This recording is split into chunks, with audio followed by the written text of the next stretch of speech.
અમને બધાને આમાં શ્રદ્ધા અને ભરોસો ઉત્પન્ન થાય. મેં ગઈકાલે એક વાત તમને કહી હતી કે આપણે બધા સાક્ષીના માણસો છીએ. આપણને સાબિતી મળે, એ સાબિતી પછી સાચી છે ખોટી છે એની યાર આપણને કંઈ સંબંધ નથી. આપણે સાબિતી જોઈ લીધી એટલે બસ આવી ગયું, આ બધું બરાબર છે.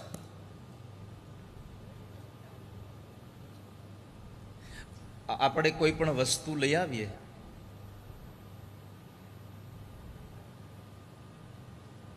એના પેકેજ ઉપર એક નાનું સ્ટીકર લગાવ્યું હોય. એ સ્ટીકરમાં એક ડેટ લગાવેલી હોય કે આમાં આની અંતિમ તારીખ આ છે.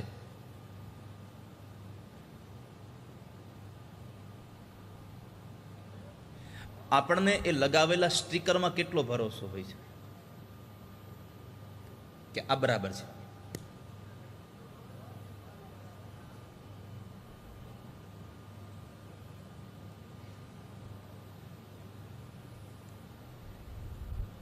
જ્યાં સુધી આપણને સાબિતી ન મળે ત્યાં સુધી આપણે એમાં 100% ભરોસો નથી કરતા.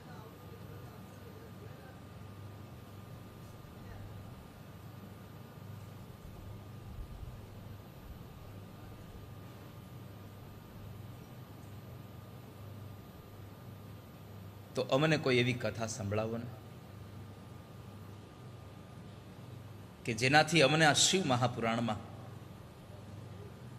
અત્યંત શ્રદ્ધા ઉત્પન્ન થાય,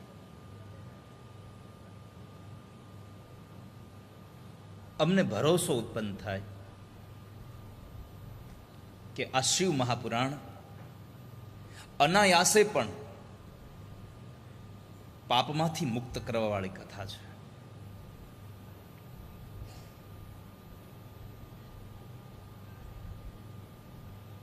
ત્યારે સૂત નામના મહાપુરાણીએ જે કથા વર્ણવી, એક દેવરાજ નામના બ્રાહ્મણ, મહાદેવ સૌનું કલ્યાણ કરે ને આમ પણ શિવ અર્થ જ, શિવ નામનો અર્થ જ કલ્યાણ છે.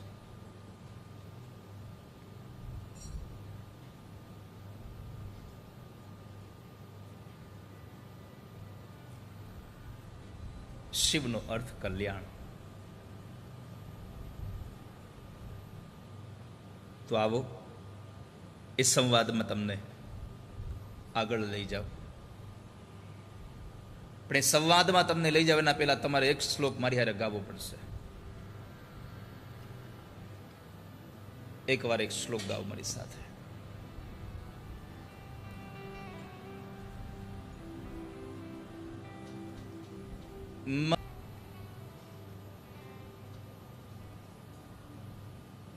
नाम है तेरा तारणहारा, कब तेरा दर्शन होगा, जिसकी प्रतिमा उतनी सुंदर, वो कितना सुंदर होगा. જેનું નામ જ આપણને તારણ વાળું છે, જે નામ જ આપણને તારી દે છે.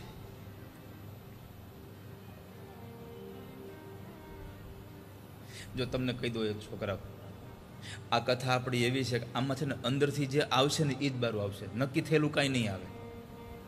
સંતોષભાઈ, ભાગવત કથા હોય તો આગલા દિવસે પ્રેક્ટિસ થઈ હોય, બધું નક્કી થયેલું હોય આ સ્થળે આપણે આ ગાવાનું છે, આ સ્થળે આપણે આ રાગમાં આ વસ્તુ કરીશું. આ બધું અમારું આમ સ્ક્રિપ્ટેડ હોય, થોડું ઘણું સંગીતવાળું.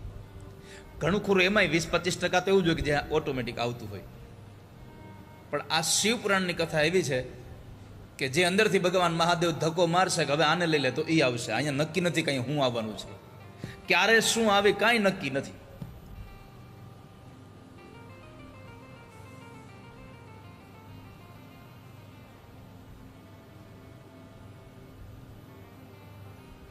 મને એક વાત એ નથી સમજાતી, આ મનોરથી પરિવાર આમ સાઈડમાં કેમ બેઠો છે આખો? હે,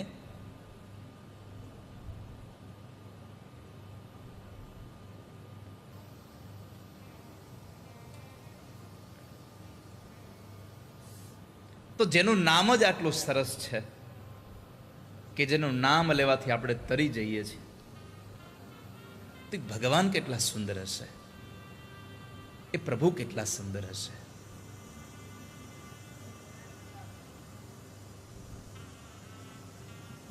તો શૌનકોએ પ્રશ્ન કર્યો અને એ સુત નામના મહાપુરાણી એને જવાબ આપે છે.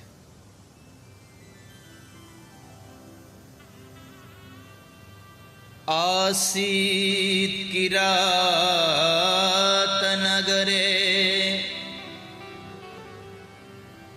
બ્રાહ્મણો જ્ઞાન દુર્બલ.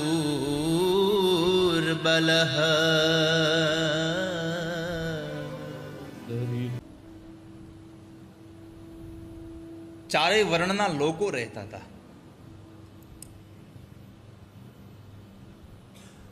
પણ એમાં પોતાના સ્નાન અને સંધ્યાવંદન કર્મથી ભ્રષ્ટ થયેલો, સંધ્યાવંદન છોડી દીધેલું અને વૈશ્યવૃત્તિમાં પોતાના મનને તત્પર રાખતો એક માણસ દેવરાજ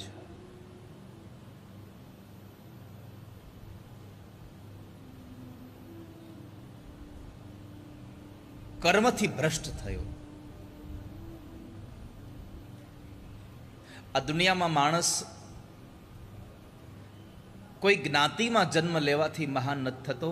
આ સંસારમાં માણસ પોતાના કર્મથી મહાન બને છે. ઉચ્ચ કુળમાં જન્મ લેવાથી આપણે ઊંચા નથી બનતા.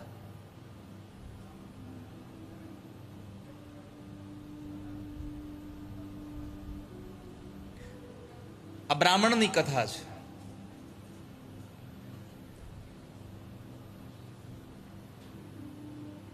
પણ સૌથી વધારે વાત ગુરુજીએ કરી કે કિરાત નગરમાં જે બ્રાહ્મણ હતો એ દુર્બળ હતો.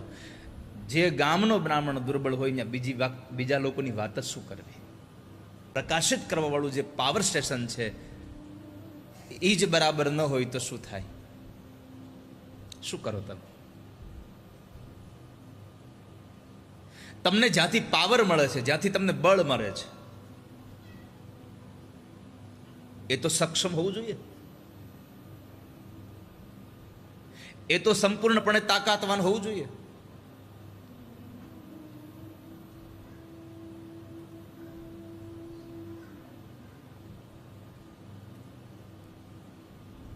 સૌથી મોટો દુર્ગુણ આ માણસનો એ હતો કે તેના ઉપર જે માણસો ભરોસો કરે એ માણસનો ભરોસો તોડી નાખતો હતો. સૌથી નબળો દુર્ગુણ હતો આ. અને આ સંસારમાં જેને તમારા ઉપર ભરોસો કર્યો હોય ને, તો એટલું યાદ રાખજો કે આ દુનિયામાં બે વ્યક્તિ ઉપર આમ તો જોવા જાવ તો એક ભગવાન ઉપર આપણને ભરોસો આવે એમ કહીએ કે મને ભગવાનમાં ભરોસો ખરો.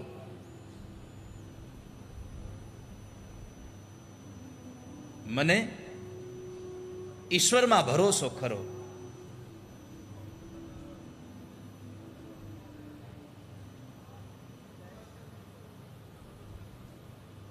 તો ભગવાનમાં ભરોસો ખરો તો આપણે એમ કહીએ કે આપણા ઉપર કોઈ વિશ્વાસ કરે તો સમજવું એ માણસ માટે આપણે ભગવાન બરાબર છીએ.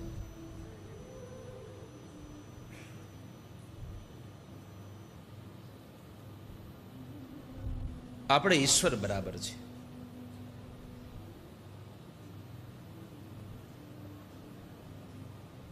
બીજું, તમે જ્યારે કોઈનો ભરોસો તોડો છો ત્યારે એટલું યાદ રાખજો, તમે ભરોસો નથી તોડતા, એ માણસને તોડી રહ્યા છો. એ માણસ પોતે તૂટી રહ્યો છે.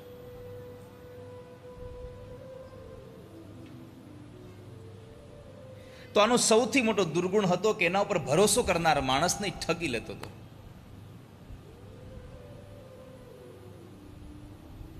કોઈ પણ માણસને ગમે તે બહાને મારીને પણ એની પાસેથી ધન પડાવી લેતો હતો.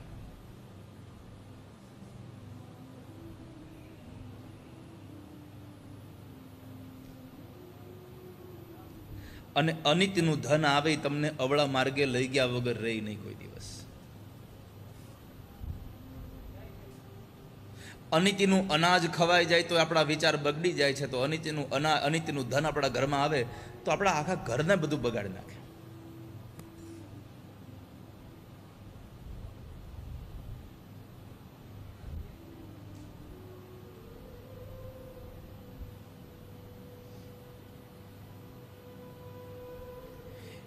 એક હાસ્યની વાતમાં એક કલાકાર હકાભા ગઢવી એક બહુ સરસ હાસ્ય સાથે એક વાત કરે છે.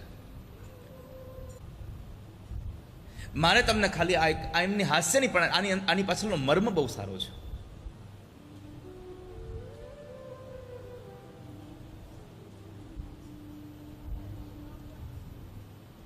કે અનિતિનું અનાજ અનિતિનું ધન ઘરમાં આવે તો બુદ્ધિ ભ્રષ્ટ થઈ જાય. અનેક લોકોને મારીને પણ આ દેવરાજ નામનો બ્રાહ્મણ બધાનું ધન પડાવી લેતો હતો. અને બીજાનું ધન પડાવી લો પછી તમારા ઘરમાં શાંતિ ન રહે. આ મહાભારતમાં તમે જુઓ તો 100 કૌરવો હતા, પાંડવોના ભાગનું પણ પોતે એ ભોગવી રહ્યા હતા. સંપત્તિ અઢળક હતી, શાંતિ જરાય નહોતી. આ દુનિયામાં સંપત્તિ કેટલી છે બહુ અગત્ય નથી, તમારા ઘરમાં શાંતિ કેટલી છે મહત્વનું છે.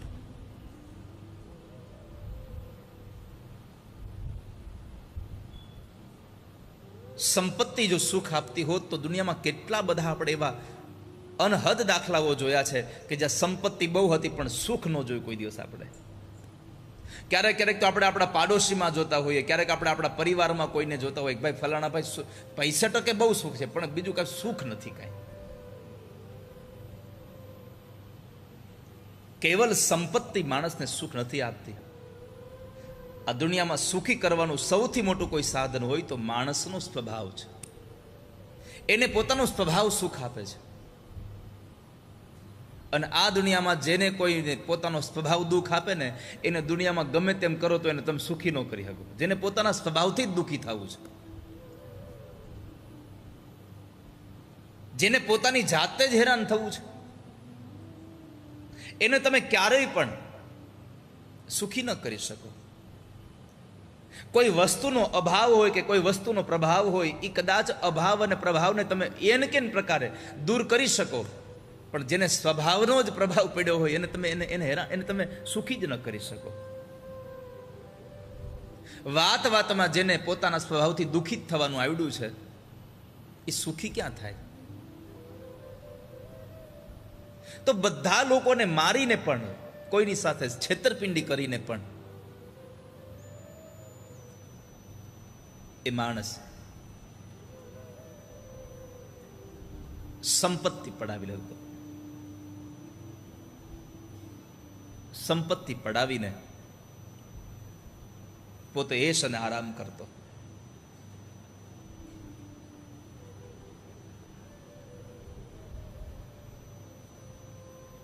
એક વખતના સમયે આ દેવરાજ નામનો બ્રાહ્મણ એક તળાવમાં નાહવા માટે ગયો.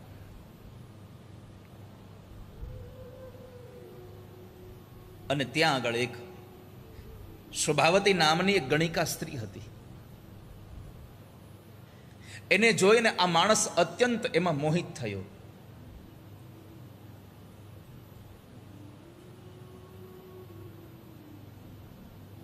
પોતાનું મન એમાં લાગી ગયું. એની સાથે વાર્તાલાપ કરવાનો પ્રારંભ કર્યો.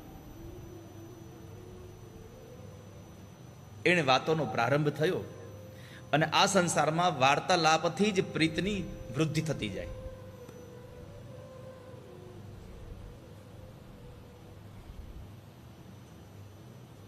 આંખ મળી પછી વાતો ચાલુ થઈ.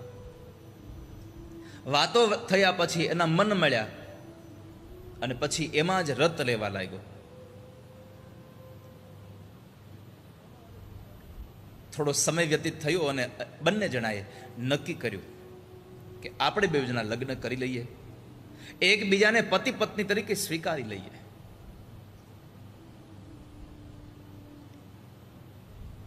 આમ કરતા કરતા બંને જણા ખૂબ વિહાર કરતા રહ્યા. ખૂબ વિહાર કર્યો, લાંબા સમય સુધી વિહાર કર્યો. મા બાપના રોકવા છતાં પણ આ રોકાયા નહીં.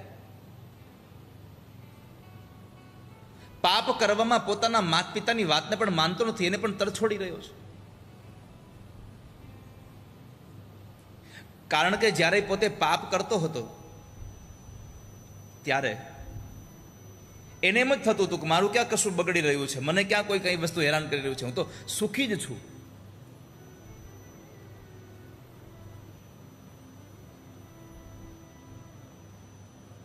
કોઈની વાત નહોતો માનતો.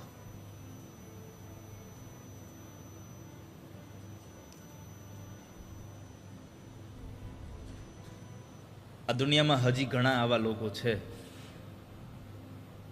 કે પાપ કરવામાં પાછું વાળું ન જોવે.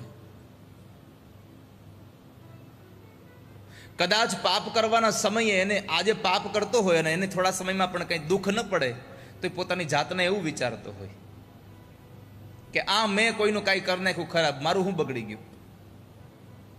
પણ આવું જે કામ કરી રહ્યા છે ને, એક વાત યાદ રાખવી કે જ્યાં સુધી તમારા ગત જન્મનું પુણ્ય પ્રબળ છે ત્યાં સુધી આ જન્મનું પાપ તમને દુઃખ નહીં આપી શકે. પણ જ્યારે તમારું પુણ્ય ક્ષીણ થશે ત્યારે આ જન્મનું પાપ તમને હેરાન કર્યા વગર છોડશે પણ નહીં કોઈ દિવસ. તમને કદાચ આજે દુઃખ નહીં થાય,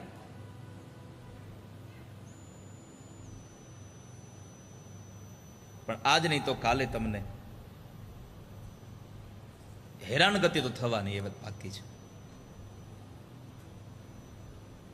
શેનું છે કતારું?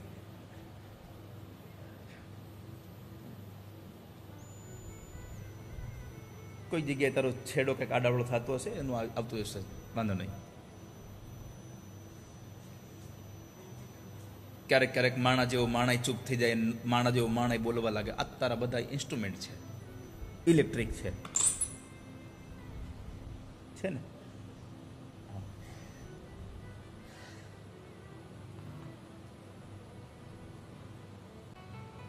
મળી ગયું તને? પણ આમાં હોત અવાજ આવવા માંડે ક્યારેક ક્યારેક સ્પાર્કનો. હા, તું જલ્દી કરા લે.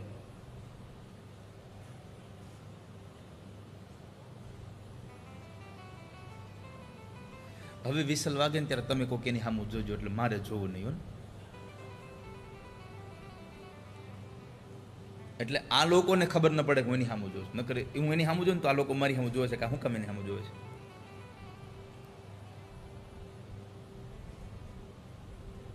પાપ કરવામાં માણસ પોતાના મા બાપની વાત નતો માનતો. શિવ મહાપુરાણમાં લખ્યું છે કે એક વખતનો એવો સમય આવ્યો કે પાપ કરવામાં પોતાના મા બાપ જ્યારે અવરોધ બની રહ્યા હતા, એને રોકી રહ્યા હતા, એનું સારું ઈચ્છી રહ્યા હતા, પણ પોતાને એમ થયું કે આ મારું બધું ખોટું કરી રહ્યા છે, એટલે માણસે આવેશમાં આવીને પોતાના સગા મા બાપને મારી નાખ્યા. જેના ઉપર વાસના એટલી બધી હાવી થઈ ગઈ, કામના એટલી બધી પ્રબળ થઈ ગઈ. અને આ દુનિયામાં જેને વાસનાઓ અતિશય હાવી થઈ જાય, એ માણસને પછી કોઈનો ડર ન રહે, કોઈની એને શરમ ના આવે. કામાતુરાણમ ન ભયમ ન લજ્જા. આ સંસારમાં જે કામાતુર બને એને કોઈનો ભય પણ ન દેખાય, એને ક્યારેય કોઈની લજ્જા પણ ના આવે, એને શરમ પણ ના આવે. સગા મા બાપને મારી નાખ્યા. બાપનું જેટલું કાંઈ ધન હતું બધું જ ગણિકાને આપી દીધું. ગણિકાનું જૂઠું ખાવા લાગ્યો. શાસ્ત્રો એમ કહે છે કે આ સંસારમાં કોઈનું જૂઠું ખાવું હોય તો પેલા જેનું જૂઠું હોય એને પૂછવું જોઈએ, એની આજ્ઞા લેવી જોઈએ. તમે ભાગવતમાં કથા સાંભળી હશે, દેવર્ષિ નારદના પૂર્વ જન્મમાં એમણે સંતોની સેવા કરી. સંતોનો એ પ્રસાદનો પડિયો લઈને જ્યારે જાય છે, એ સંતોની પત્રાવાળી લઈને જ્યારે મૂકવા જાય છે હેઠવાડમાં, ત્યારે એમાં એક સંતની પત્રાવાળીમાં થોડી પ્રસાદ હતી, એટલે થયું કે લાવ આ હું ખાઈ લઉં, આ તો સંતનો પ્રસાદ કહેવાય. પણ પછી વિચાર આવ્યો કે કોઈનું જૂઠું ખાવું એ તો પાપ છે, એને પૂછવું જોઈએ. આવું તો કેટલી બધી આપણી શાસ્ત્રોમાં બતાવ્યું છે. કોઈનું જૂઠું ખાવું એ પણ પાપ છે. કોઈના નાયેલા પાણીથી વળી પાછું તમારે કોગળા કરવા એ પણ પાપ છે.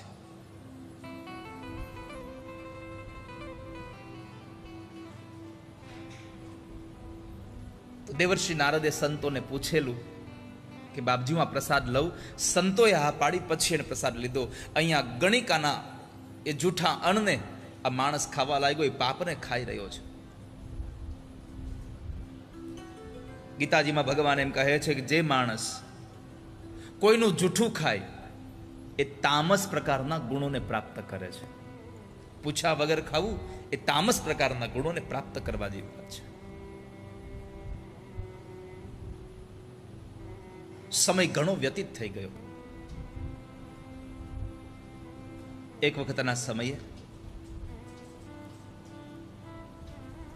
આ દેવરાજ બ્રાહ્મણ ભટકતો, કારણ કે સંપત્તિ હોય ત્યાં સુધી થાય. પછી જે માણસને ખાલી કોઈનું પડાવીને જ ખાતા આવડતું હોય એનો એક સમય તો એવો જ આવે કે જેને ભટકવાનો જ વારો આવે.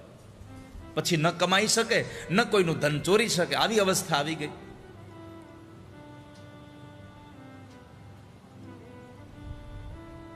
જે ગણિકા માટે પોતાના મા બાપને મારી નાખ્યા, તે ગણિકાને આપેલું ધન એ ગણિકા લઈને જતી રહી.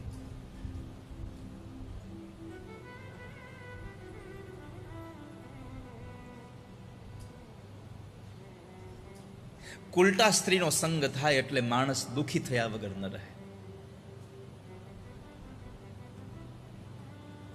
4 વ્યક્તિઓનો સંગ, રામચરિત માનસ કહે છે 4 વ્યક્તિઓનો સંગ તમને થાય એટલે તમને હંમેશા દુઃખી જ કરે. એક મૂર્ખ સેવક જો મૂર્ખ મળે તમે હેરાન થયા કરો. કામ ચીંધો કંઈક અને કરે કંઈક, પછી આપણને થાય પ્રજા હેરાન થાય. ગુરુજી જોશો એટલે આખો પરિવાર હેરાન થયા કરે. ન પોતે વાપરે ન બીજાને હારું પહેરવા દે. રાજા કંજૂસ મળે તો એ શૂળની જેમ તમને વાયગા કરે. ત્રીજું, કુલટા સ્ત્રી મળે તો એ તમને શૂળની જેમ કાયમના માટે વાયગા કરે. અને એક કપટી મિત્ર મળે તો એ તમને કાયમ વાયગા કરે. માણસ આ 4 વ્યક્તિઓ રામચરિત માનસમાં બતાવ્યા છે, એવા છે કે જે તમને હેરાન કર્યા કરે. પગમાં કાંટો વાગ્યો હોય, જ્યાં સુધી કાંટો કાઢી ન નાખો ત્યાં તમને શાંતિ ન લેવા દે. એમ મૂર્ખ સેવક, કંજૂસ રાજા, કુલટા સ્ત્રી અને કપટી મિત્ર, આ 4 વ્યક્તિ એવા છે જે તમને કાંટાની જેવા છે. એ નીકળી ન જાય ત્યાં સુધી શાંતિ ન થાય. તો કુલટા સ્ત્રીનો જેને સંગ કર્યો તે માણસ અંતે દુઃખી થયો, ભટકવાનો આવ્યો વારો, દર ભટકી રહ્યો તો. એમાં ભટકતા એક વખતના સમયે માણસ અનાયાસે શિવાલયમાં આવ્યો. હશે કોઈ ગત જન્મના પુણ્ય કે માણસ શિવાલયમાં આવ્યો? શિવ મંદિરમાં ગયો. આપણે શિવ મંદિરમાં જઈએ તો આપણને શું પ્રાપ્ત થાય? શિવ મંદિરમાંથી એક વાત તો જોવા જેવી છે કે સ્વભાવ સારા કરી નાખો તો ગમે તેવા હોય તો બધા હારે રહી શકાય. ભગવાન ગણપતિનું વાહન શું છે? ગણપતિનું વાહન ઉંદર. હવે એ ઉંદર સાપનો ખોરાક છે,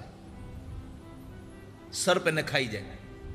તો ભગવાન મહાદેવના ગળામાં સાપ રહે છે તો એ ગણપતિનું ઉંદરે રહે ને હારે સર્પે રહે. કાર્તિકે ભગવાનનું વાહન છે મોર, એનું ભોજન છે સર્પ, છતાં હારે રહે છે. ભગવાન મહાદેવનું વાહન છે નંદી અને માં ભવાનીનું વાહન છે સિંહ, તો હારે રહે છે. બધાના વિપરીત સ્વભાવ છે છતાં પણ સાથે રહી શકાય જો પરિવારમાં એકતા હોય. આ આપણને બધાને આ પ્રસંગો બતાવે. આ શિવ મહાપુરાણના, આ શિવાલયના આ પ્રસંગો.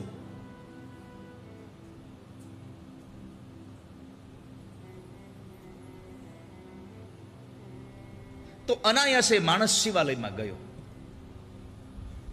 અને શિવાલયમાં ગયો. જ્વર બહુ હતો, તાવ બહુ હતો, પડ્યો છે માણસ.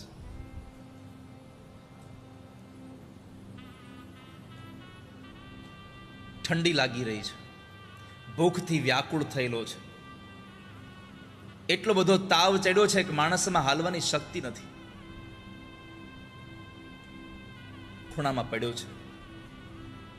અને ત્યાં આગળ એક બીજા બ્રાહ્મણ શિવ મંદિરમાં આવી અને ઘણા બધા લોકોને બેસાડીને ભગવાન મહાદેવની કથા સંભળાવે છે.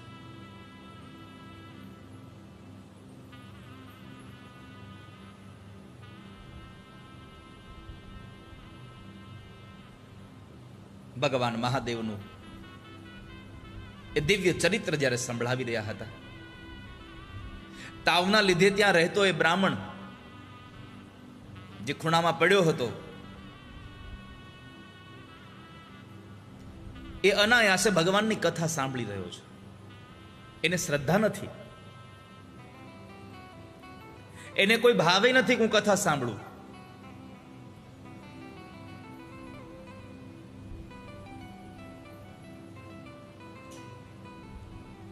અને કથા પણ માણસ શ્રદ્ધા વગર સાંભળે, પૂજા પણ માણસ શ્રદ્ધા વગર કરે, તો કોઈ દિવસ એ ફળીભૂત થાય નહીં. શ્રદ્ધા વગરનું કર્મ તમને ફળ ના આપી શકે. શ્રીમદ ભાગવતમાં આપણે કથા સાંભળી છે, દક્ષ પ્રજાપતિએ યજ્ઞ કર્યો, પણ છતાં એ માણસને ફળ વિપરીત મળ્યું. કેમ? તો કહે છે યજ્ઞમાં એને શ્રદ્ધા નહોતી.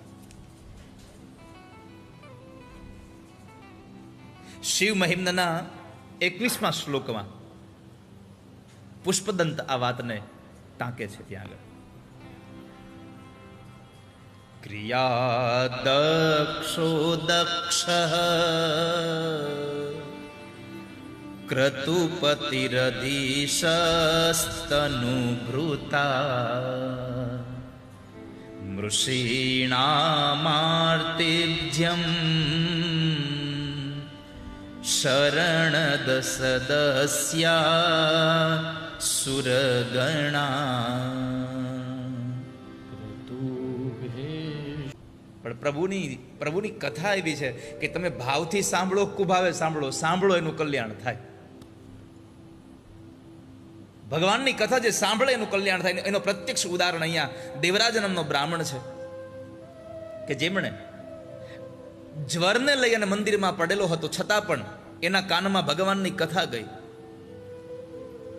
અને એ માણસ આમ તાવમાં ને તાવમાં પીડાતા પીડાતા પીડાતા 1 મહિનાના અંતે માણસ મૃત્યુ પામ્યો, મરી ગયો. યમના દૂતો એના આ પાપાચારને લઈ અને લઈ ગયા યમપુરીમાં.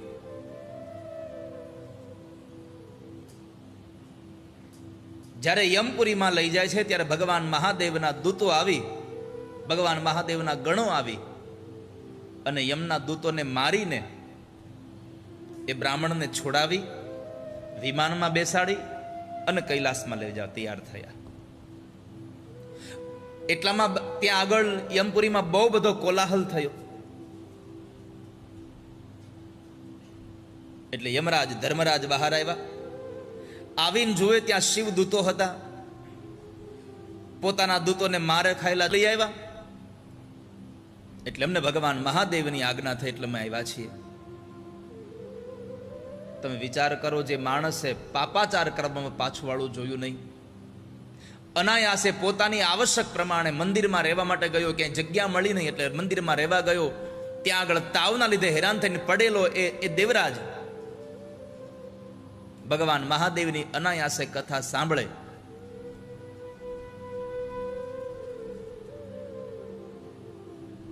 અને તોય ભગવાન મહાદેવના દૂતો આવી અને યમરાજા પાસેથી એને છોડાવે, તો તમે આટલી ભાવ સાથે ભગવાન મહાદેવની આ પુરુષોત્તમ માસમાં કથા સાંભળો છો, આપણું કેમ કલ્યાણ ન થાય? સંસાર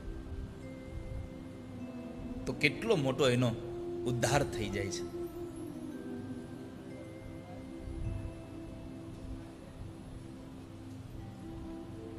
એટલે તો એક ચોર એના છોકરાને કહેતો હતો, એક ચોર એના છોકરાને કહેતો, દીકરા તું બધું કરજે પણ કોઈ દી કથા સાંભળતો નહીં. તો કે બાપુજી તમે કથા સાંભળવાની કેમ ના પાડો છો? તો કહે છે કથા સાંભળવાથી માણસનું જીવન બદલાઈ જાય છે. અને બન્યું તું એવું, એ ચોર ના પાડતો તો એનો દીકરો બરાબર આમ ચોરી કરવા માટે આમ જતો હતો, એમાં બરાબર રસ